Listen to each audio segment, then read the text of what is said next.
சேமியா, மைதா, முட்டை, பால், ரவை, வேர்க்கடலை பர்ஃபி, பேக்கரி ஐட்டம்ஸ் இதெல்லாம் கம்ப்ளீட்டா ஸ்டாப் பண்ணிடுங்க.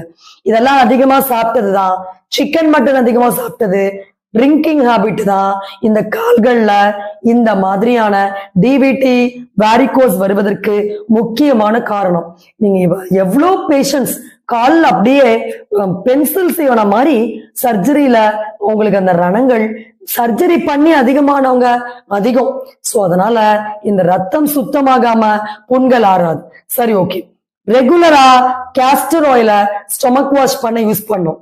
வாரத்துக்கு ஒரு 3 ஸ்பூன் கேஸ்டர் ஆயில எம்டி ஸ்டொமக்ல எடுத்துக்கும் போது அந்த டாக்ஸின்ஸ் எல்லாம் ரத்தத்துல இருந்து கரைஞ்சி குடல் வழியா வெளியேறிடும். அப்பத்தான் புண்கள் ஆற ஆரம்பிக்கும். நம்ம வீடியோல ப்ரோபியோட்டிக் ட்ரிங்க் குடிக்கணும்னு ஒவ்வொரு பதிவுல சொல்றோம். சோ அந்த கூழ் மாப்பிள்ளை சம்பா அரிசி வாங்குங்க.